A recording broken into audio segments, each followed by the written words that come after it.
ഇങ്ങനെ കുറ്റിയടിച്ച പോലെ നിൽക്കണ്ട, അവിടെ അങ്ങനെ കിടന്ന് ഉറങ്ങാൻ നോക്ക്. ഇന്നത്തെ രാത്രി ഉറങ്ങാൻ കഴിയോ ചേട്ടാ?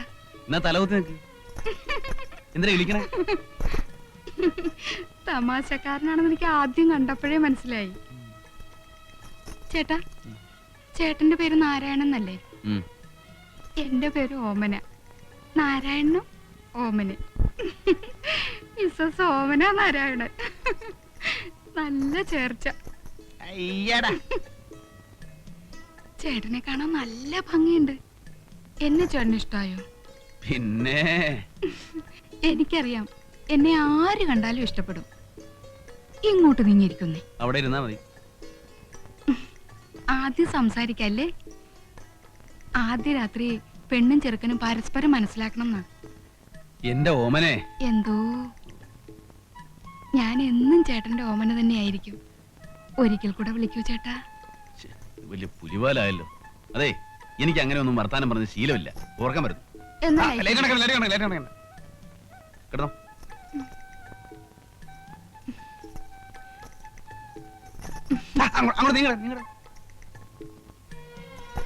എനിക്ക് ചേട്ടന്റെ മാറിൽ തലചായ്ച്ചുറങ്ങണം. ഇതിനൊന്നും ഞാൻ കാശ് വാങ്ങിച്ചിട്ടില്ലേ? നമ്മള് ഭാര്യാഭർത്താക്കന്മാരായി കഴിഞ്ഞില്ലേ, പിന്നെ നമ്മൾ തമ്മിൽ എന്ത് കാശിന്റെ കണക്ക്? ഞാൻ വിടില്ല. ഓമനെ, ഈ വെളിച്ചം നമുക്ക് വേണോ? ഇങ്ങനെ നോക്കല്ലേ.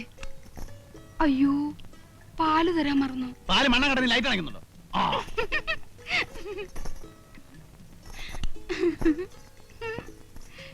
ആദ്യം ലൈറ്റ് അണയ്ക്കണ്ടെന്ന് പറഞ്ഞിട്ട് എന്താ ഒന്നും മിണ്ടാത്തെ? നാരായണേട്ടാ, നാരായണേട്ടാ, ഇതെവിടെ പോയി? നാരായണേട്ടാ, നാരായണേട്ടാ.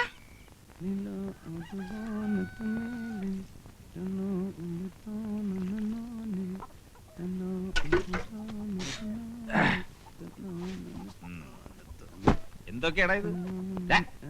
എവിടുന്ന് വരുന്നു? ഒരു വഴിക്ക് പോയതാ. അപ്പൊ മാർക്കറ്റ് വന്നപ്പോ നല്ല മീൻ കിടക്കുന്നു. അത് കുറച്ച് വാങ്ങി 2 കിലോ പോത്തും വാങ്ങി. മോള് കഴിഞ്ഞിട്ടില്ലേ? മിനിക്കുട്ടിയെ, അമ്മയും മോളും കൂടെ രാവിലെ അമ്പലത്തിൽ പോയിരിക്കുക. ഇന്ന് എന്താ ദിവസം അറിയോ? എന്താ? ഞാൻ സതിയെ കല്യാണം കഴിച്ചതിന്റെ 6ാം വാർഷികമാണ് ഇന്ന്. അയ്യോ, കഴിച്ചതെന്നൊന്നും പറയണ്ട, കഴിപ്പിച്ചതെന്ന് പറ. അന്ന് ഞാനില്ലായിരുന്നെങ്കിൽ ഇന്ന് നിന്റെ ചരമദിനമായിരുന്നേനെ. ചാട്ടം ചേരാനല്ലൂരുകാർ ഓരോ എല്ലും ഊരി എടുത്തേനെ. ഇന്ന് നമുക്ക് ആഘോഷിക്കലടാ, കലക്കി പൊളിക്കാം. ഇഷ്ടം പോലെ കാശുണ്ട്. എന്തായിരുന്നു കോള്? തല്ലോ കുടി ഒഴിപ്പിക്കലോ? അതൊന്നുമല്ല, ഒരു കല്യാണം. കല്യാണം നടത്തലോ കലക്കലോ? ഒരു കല്യാണം കഴിച്ചു. ആര്? ഞാൻ. കല്യാണം കഴിച്ചെന്നു? നീ എന്തായി പറയുന്നേ? എന്നിട്ട് പെണ്ണെവിടെ? ഞാനെങ്ങനെ അറിയാനാ? കഴിക്കാൻ പറഞ്ഞു, കഴിച്ചു. നമ്മുടെ ജോലി തീർന്നു. നല്ല കാശും കിട്ടി, നമ്മൾ പോന്നു. എനിക്കൊന്നും മനസ്സിലാവുന്നില്ല. നീ നിനക്ക് മനസ്സിലാവണമെങ്കിൽ മറ്റേ ഭാഷ പറയണം. എടാ, ഒരു ഉത്തരവാദിത്വമില്ലാതെ ഒരു പെണ്ണിനെ വെറുതെ കല്യാണം കഴിക്കൂ? പെണ്ണിനെ അല്ലാണ്ട് പിന്നെ ആണിനെ കല്യാണം കഴിക്കുവോ? ഉത്തരവാദിത്വമൊക്കെ വയറ്റിലുണ്ടാക്കിയവന്.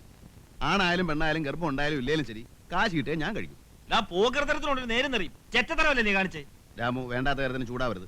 ഇന്നൊരു നല്ല ദിവസമാണ്, അത് കുളവാക്കല്ലേ.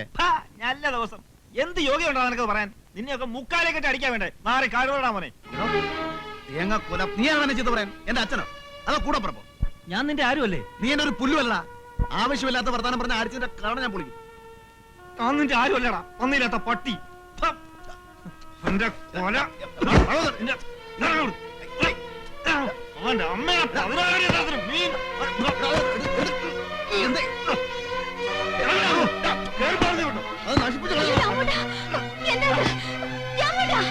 നമ്മൾ അവന്റെ ആരുമല്ലടി. ഇറങ്ങി പോടാ അവിടുന്ന്. ഇന്നത്തോടെ തീർന്നിരിക്കുന്നു. നീ എന്നെ മുറ്റത്തെ ഒട്ടി പോരുത്. പോ.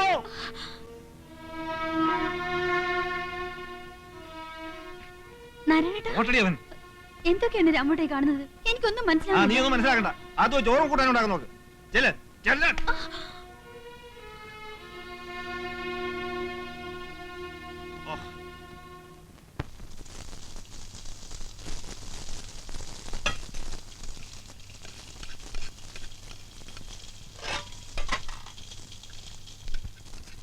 ഈ മണം കേട്ടാ മതി നാരായണേട്ടന് കൊതി പിടിക്കാൻ.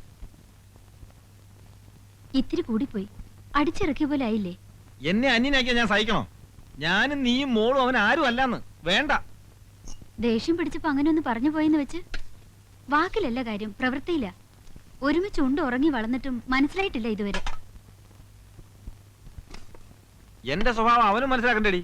എന്തായാലും ഇന്നത്തെ ദിവസം തന്നെ വഴക്കൂടി പിരിഞ്ഞല്ലോ. അന്ന് ഓർക്കുന്നുണ്ടോ? രണ്ടെണ്ണത്തിനും കൊന്നു കുഴിച്ചു മൂടുമെന്ന് പറഞ്ഞ് നാട്ടുകാർ വടിയും കത്തിയായിട്ട് ഇരിക്കുമ്പോഴാ നാരായണേട്ടൻ ഒറ്റയ്ക്ക് വന്ന് എന്നെ ഇറക്കിക്കൊണ്ട് വന്നത്. അല്ലെങ്കിൽ നമ്മൾ ഒരുമിച്ച് ജീവിക്കൂ? ഇപ്പൊ ഞാൻ പോയി കാല് പിടിച്ചുകൊണ്ടോണെന്നാ പറയുന്നേ? രാമോട്ടന്റെ ഇഷ്ടം. എന്റെ ഇഷ്ടം നോക്കണ്ട, നിന്റെ ഇഷ്ടം. ഞാൻ പോയി വിളിക്കാം, പക്ഷെ വന്നില്ലേലുണ്ടല്ലോ പിന്നെ മരിക്കുന്നവരെ മിണ്ടത്തില്ല.